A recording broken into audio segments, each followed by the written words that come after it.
नासिरा शर्मा की कहानी खुदा की वापसी का भाग दूसरा।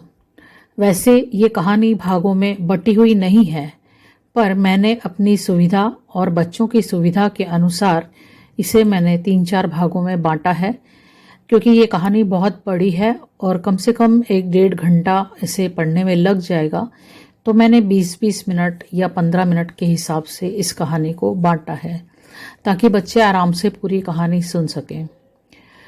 पिछले वाले पहले भाग में हमने देखा था कि जुबैर जो है अपनी पत्नी फरजाना को इमोशनली ब्लैकमेल करता है।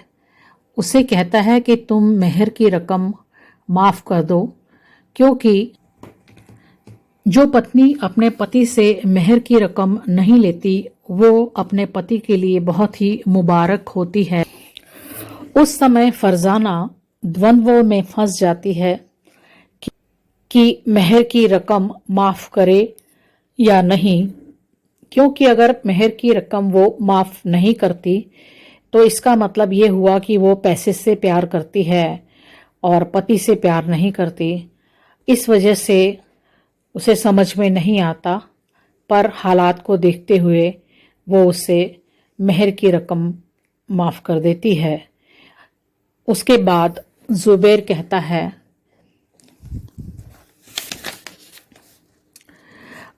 अब आपको छूने का और देखने का हकदार हुआ हूं, कहकर जुबैर ने फरजाना का घूंघट उल्टा और एक बहुत ही खूबसूरत सी चेन उसकी गर्दन में डाल दी।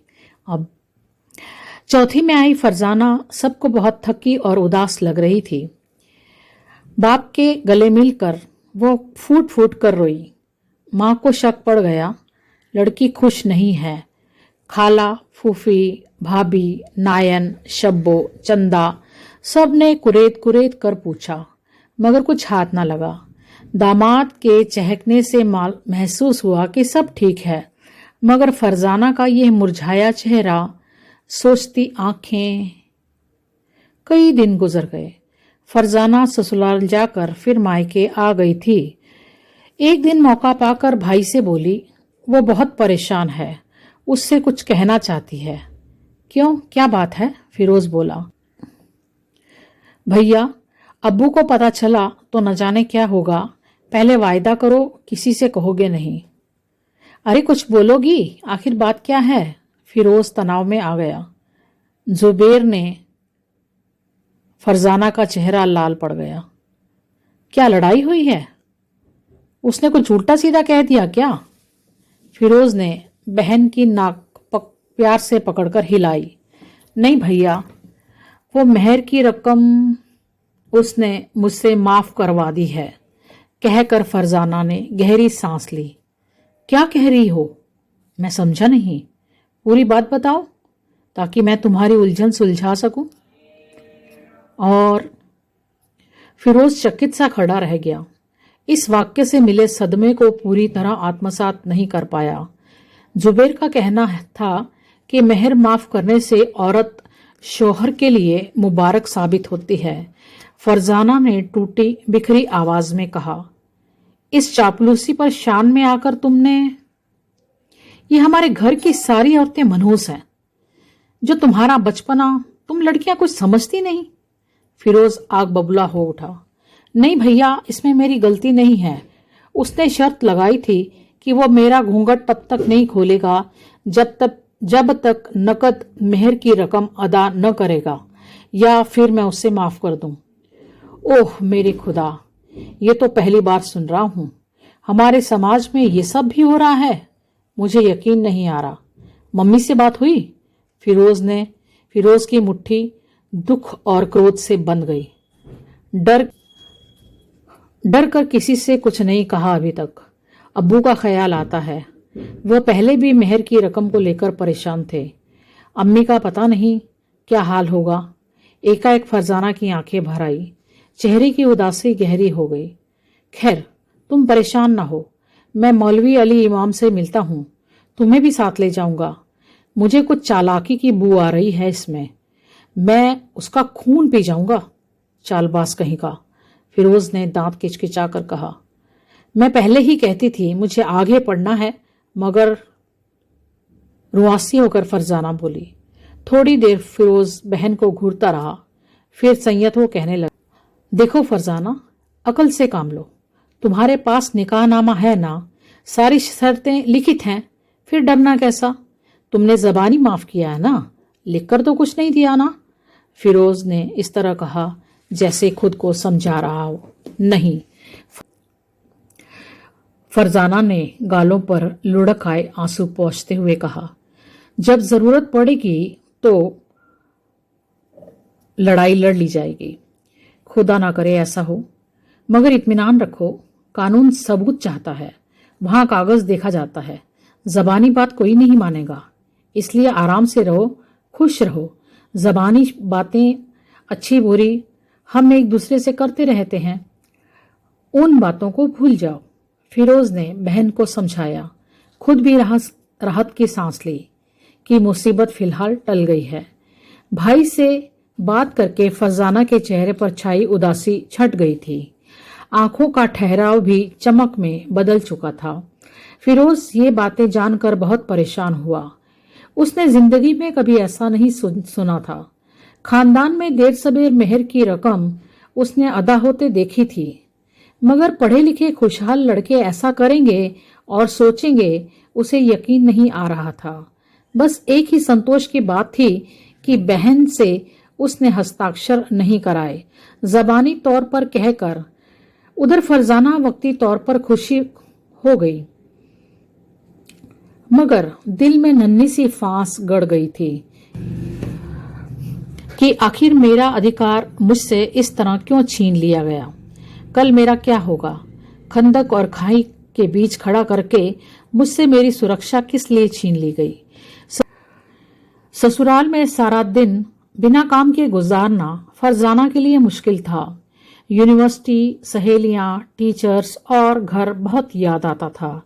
एक दिन आदत के अनुसार उसने ससुर की बिखरी मेज समेट दी, कागज बिल फाइलों में नत्थी कर दिए।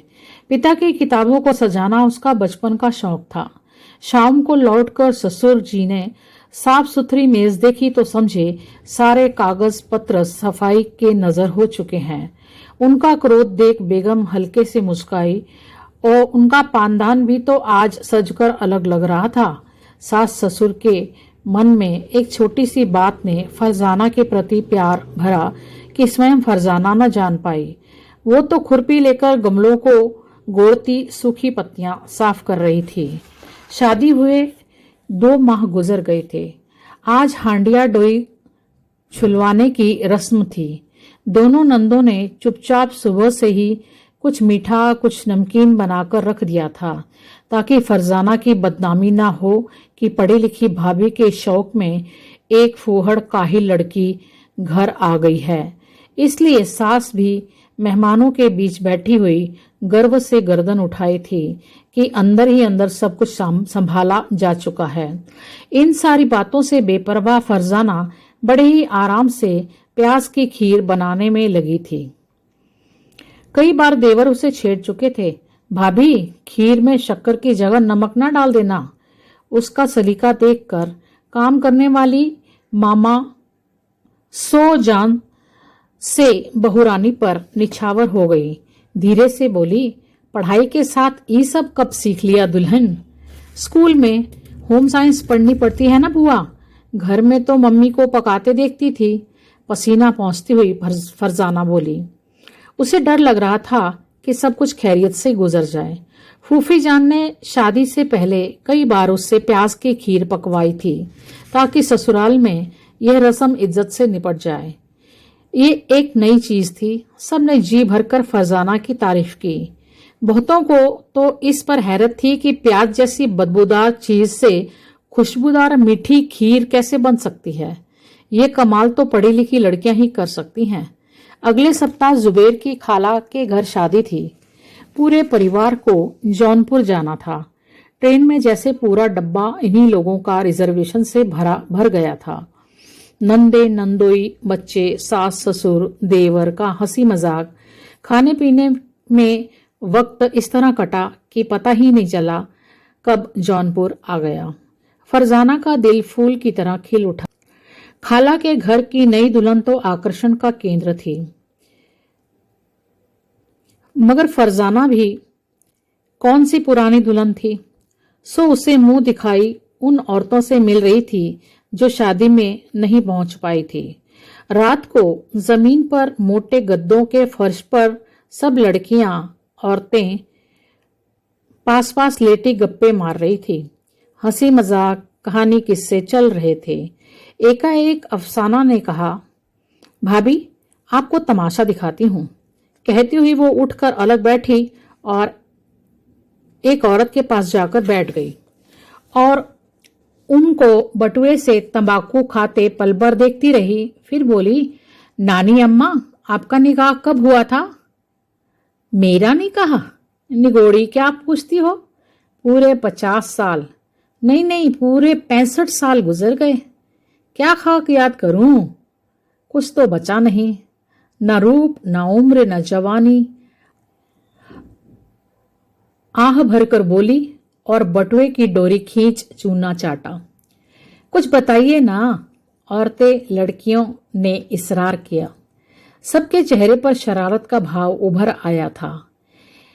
ये पुरानी दाई है ना अन्ना बुआ, इनके हाथों घर के सारे बूढ़े पले थे। धीरे से फरजाना के कान में किसी ने कहा, बताइए ना, नाना ने आपको कैसे देखा? आप तो बहुत हसीन लग रही होंगी। और नहीं क्या बीवी, वो क्या जमाना था ऐसा, जहां पैर मारती वहां से जमीन धंस जाती। बड़े चर्चे थे। तुम्हारे नाना लट्टू हो गए थे, बोले शादी करेंगे तो मुझसे ही, बस चट मंगनी पट ब्याह। मगर भैया मुझे तो उन्होंने डरा ही दिया।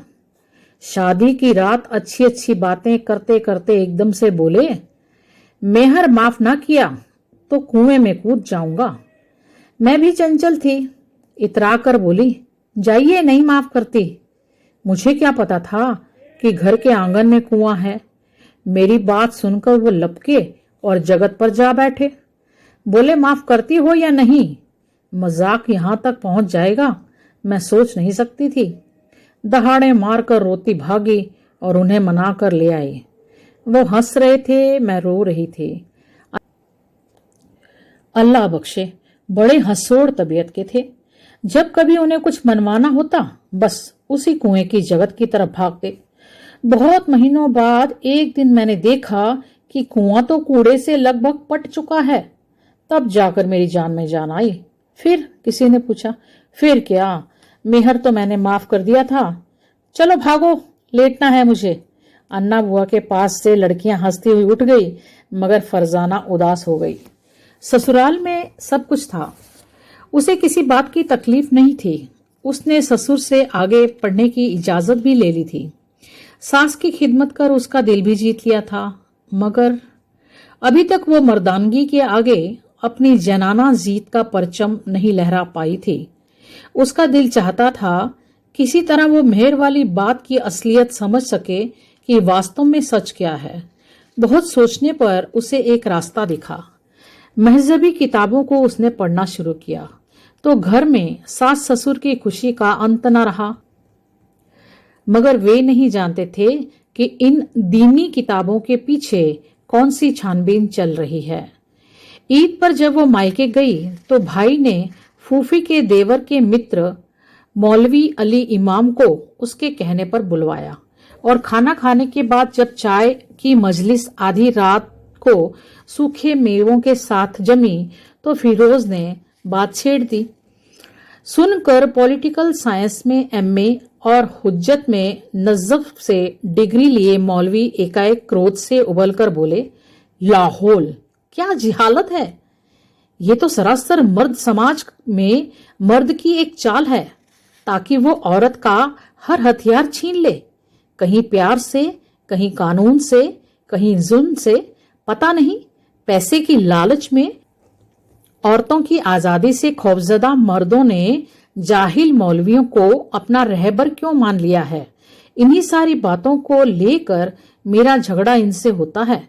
मैं हदीस, शरीयत और कुरान खोल कर दिखाता हूँ तो पता चलता है कमबख्तों को कुछ आता नहीं है, ना पढ़ते हैं ना सीखते हैं। और जो पढ़े लिखे लड़के ऐसा करते हैं? फिरोज ने बात खोलनी चाही। मतलब परस्त हैं, खुद गर्ज हैं, ना समझ पढ़े लिखे जाहिल हैं, औरत से हर शक्ल में सुख हासिल करना चाहते हैं मगर बदले में देने वाला दिल नहीं रखते, पढ़ी लिखी लड़कियों से डरते हैं। मैं तो कहता हूं कानून और औरतों की मदद इन दो गले मौलवियों और कानून दां के जरिए नहीं होगी। औरत को खुद हदीस और कानून समझकर अपनी लड़ाई लड़नी पड़ेगी।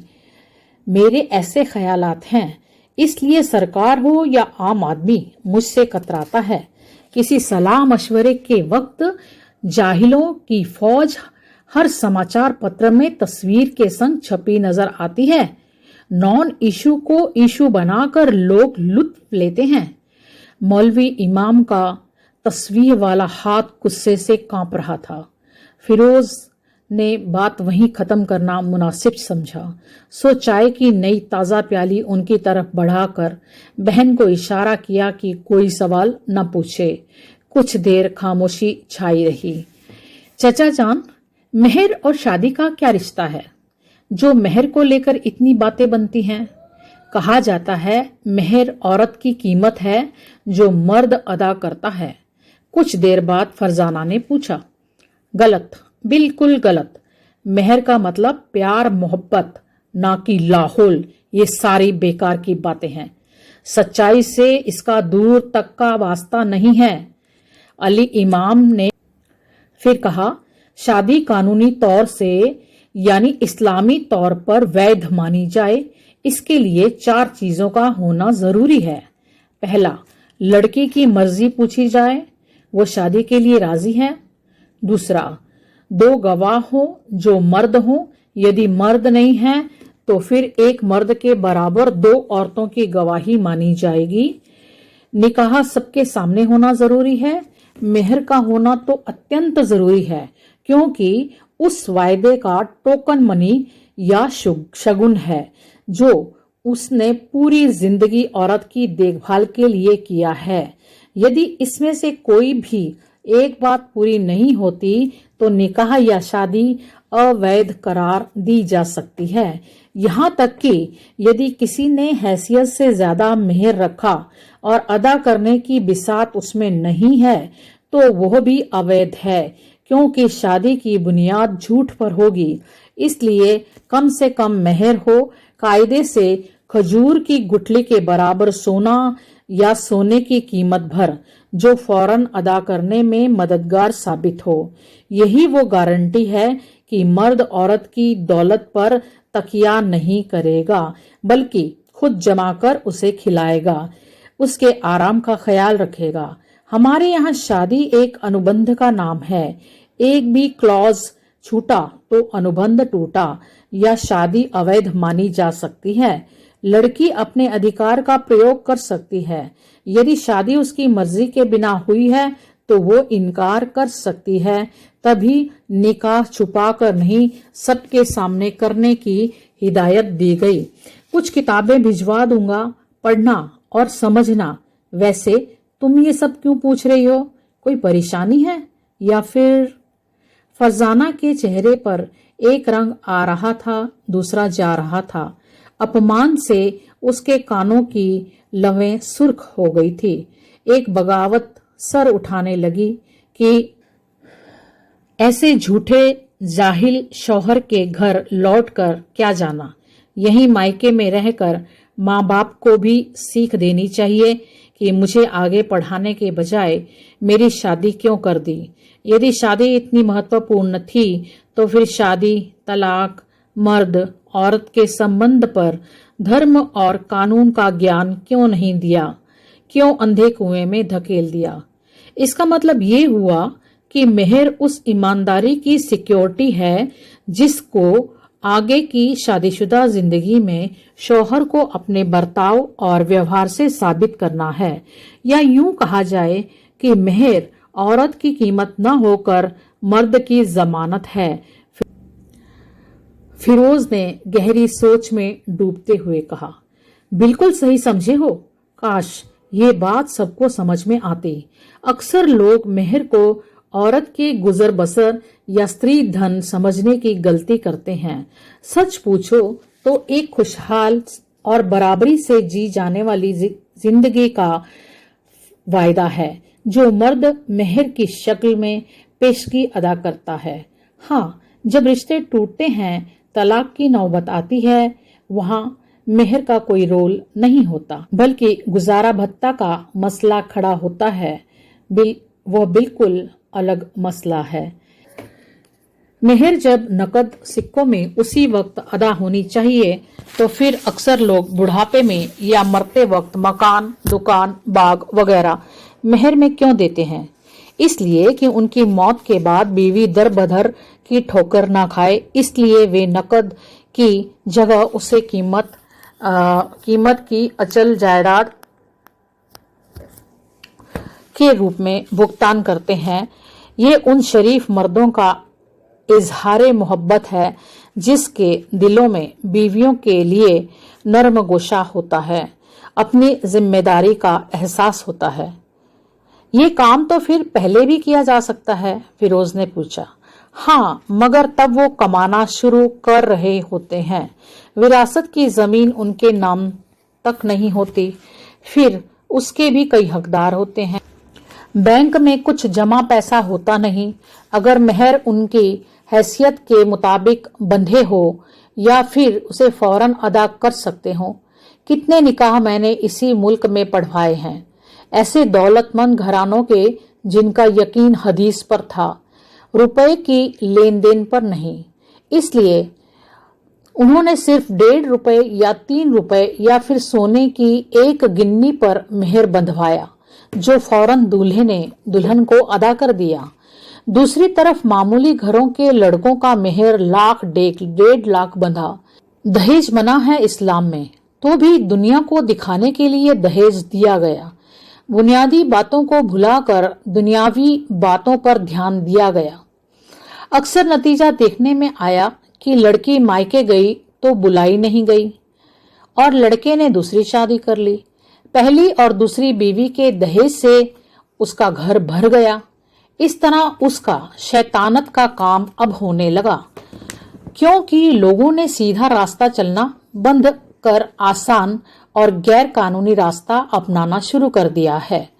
उन बातों का इस्लाम से क्या लेना देना, मगर अपने बचाव में इस्लाम उस पर थोप दिया जाता है। कहते हुए अली इमाम ने लंबी सांस ली और चलने की तैयारी करने लगे। आप सोचते हैं कि हदीस में लिखी हर बात पर चलने से सुकून और इंसाफ मिल जाता है? फिरोज ने गंभीर स्वर में पूछा। बात सिर्फ हदीस की नहीं, बल्कि ईमानदारी से एक रास्ता चुनने की है। जिंदगी का कोई नजरिया तो होना चाहिए। जब आप उस पर चलते हैं तो भटकन कम होगी और सुकून और इंसाफ भी तयशुदा कानून के मुताबिक आपको मिलेगा, वरना जंगल का कानून आपको मानना पड़ेगा। इंसानी दुखों का कोई अंत नहीं होगा। अली इमाम ने जूते के फीते बांध काली अबा कबा को ठीक किया और सर पर काला इमामा रखा। एक तो अरबी जबान आती नहीं और सारी महजबी किताबें उसी जबान में हैं, फिरोज ने कहा। ऐसा नहीं है, अंग्रेजी उर्दू में खूब तर्जुमा हुआ है। बात दिलचस्पी की है, खुद को जानने समझने की है। जब तक जड़ को नहीं समझोगे, फैलाव पर तुम्हारी नजर नहीं पहुंचेगी और गलत मालूमात पर भरोसा कर अपने को कमजोर समझोगे। अली इमाम ने फिरोज के कंधे पर हाथ रखते हुए कहा। आपसे बातें कर लुत्फ आ रहा है, फिरोज ने हंसकर कहा। लुत्फ आता है वो तो ठीक है, मगर मियां साहबजादे, अपनी शादी में इन बातों का ध्यान रखना, कहकर ठहाका लगा बैठे मौलाना। जी, सही इम्तिहान की घड़ी वही है, फिरोज भी हंस पड़ा। जो कुछ करना है तैश में आकर मत करना। गुस्सा किसी भी जंग में हारने का सबसे नादान ऐलान होता है। सही मंजिल को पाने के लिए औरत के पास वे सारे हथियार हैं जो मर्द के पास नहीं हैं। अली इमाम ने फरजाना के सलाम का जवाब देते हुए कहा और उसके सर पर प्यार से हाथ रखा। जी, चौंक पड़ी फरजाना। समझ गई कि मौलवी इमामा साहब सब कुछ ताड़ गए हैं। किरदार का हथियार दौलत, ताकत, शोहरत के हथियारों से कहीं ज्यादा तेज और चमकदार होता है, क्योंकि वो इंसानी वजूद को कायम रखता है। इतना कहते हुए अली इमाम कमरे से बाहर निकल गए और फरजाना को एक नई जमीन पर सोचने के लिए मजबूर कर गए। आज की कहानी यहीं तक। इसके आगे की कहानी अगले भाग में सुनते हैं। कहानी अच्छी लगी है तो लाइक कीजिए, अपने दोस्तों के साथ शेयर कीजिए। सेमेस्टर 5 में लगी हुई है तो बाकी सारे बच्चों को भी इस कहानी को पढ़ने की, समझने की जरूरत होगी, तो आप उन लोगों के साथ भी शेयर कीजिए। कमेंट जरूर कीजिए आपको कहानी कैसी लगी। मिलते हैं अगली वीडियो में कहानी के अगले अंश के साथ। तब तक के लिए नमस्कार।